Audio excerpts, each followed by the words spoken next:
it go. If you have a quote real ID, I highly encourage you, okay, to get rid of it. You have to cancel it for lack of full disclosure because they didn't disclose. That entire program is designed for your expressed permission. There's like this blanket authority where the Department of Motor Vehicles on every state is going to be marrying all of your data, everything related to your social security number, which is like banking, travel, education, taxes. I mean, your criminal record, your utilities. I mean, it seems like they didn't miss anything. And that's how they're going to be able to monitor you in the UN Sustainable Development Goals, right? It gives like this quiet permission that they can monitor, track, trail, and surveil you. So definitely, I just highly encourage you to get rid of that because it's such an egregious, it lacks full disclosure, but because they say ignorance of the law is no excuse, then you don't really have a recourse that I know of anyway. I haven't fought it, just using my own education to avoid, not avoid, but what's the word? It's not avoid. It's anyway, there's a word where you're going around it lawfully and peacefully. So what could you have instead? Because there's this threat, right? That if you don't have a real ID, you won't be able to have the benefit of being able to get on an airplane and go somewhere far away, right? So you are allowed to get a passport, and it is an acceptable form of identification, and it may be used in lieu of a real ID, driver's license, or ID to board domestic flights and visit federal facilities. So you can get a new passport as a non-citizen.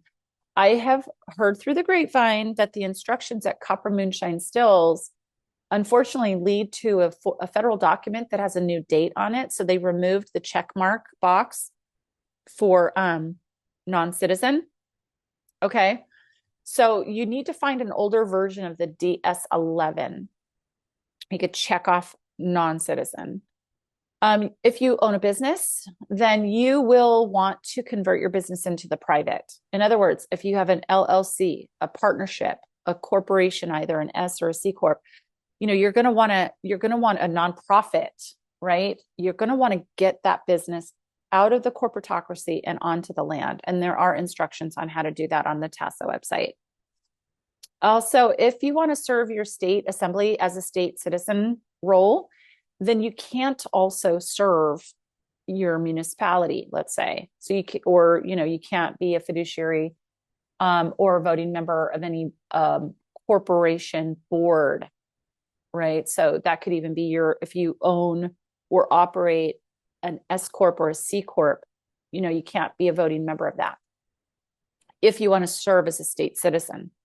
So keep that in mind because, you are allowed as a state national, okay, you can serve in a role as a state national. And then, when you clock out, you can go back to whatever functions you have in that de facto government. But you cannot do that as a state citizen. State citizens have a hard line. There's no allegiance whatsoever to any foreign government. So I encourage you to follow next steps in the Chart Your Course module at the TASA website. Now, I'm going to give you the TASA website at the end because there's so many other references to the TASA website here. So I'm going to move along and then give you that website shortly. If you're a mother or father on this call, you're going to want to do your baby deeds. It's actually called the deed of land recording for your sons and daughters. So if your children are, they still have what's called a birth certificate. It means that they've been, like a valet, like a car taken away in valet, right? Their identity belongs to the corporation. And so you need to correct the record permanently. Also, if you have a professional license, you need to know that just because you have any kind of a license, it does not mean that you should go do anything that goes against the Constitution. Okay, you're not under the Constitution, but that license is.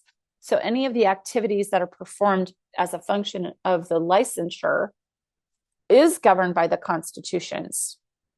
in a sort of top down, like hierarchical kind of way, right? So if you have someone that you work for or work with that is like the parent corporation, and they tell you to do something that goes against any of the constitutions, you're allowed to say no. And this is proof. W.W. Cargill Company versus State of Minnesota from 1901. If you're married and you have a marriage license, right? Speaking of licenses, you can do a removal of your quote signature for lack of full disclosure. And I highly recommend that you do that. Otherwise, your union with your husband or your wife, that union is actually in the jurisdiction of the de facto state of state. So you want to remove your matrimony out of their jurisdiction and do it, with your eyes wide open. That means that they can't come in and steal the fruits of your marriage, either your children or your belongings and, things that you own together. What if you started a business together? What if you own a home together? You know what I'm saying? So get the government out of your relationship. Also, to learn how to do an autograph, okay, this inside of the white box, this whole thing is called a byline because it contains the word by with a colon and a line and a copyright symbol on the right-hand side, and then all rights reserved without prejudice. So on the family name, right, in this case of this example, it's Doe, there's the thumbprint, right? The thumbprint is your that's called your seal, your own seal. So keep that in mind. Notice that there's blue ink color, which is the most common if you're doing any kind of a declaration. You're doing a declaration in the form of an affidavit. We don't use affidavits on their own. As free people, you can do like an affirmation or a declaration in the form of an affidavit, but we don't do just something called affidavit. Notice the style of the letters.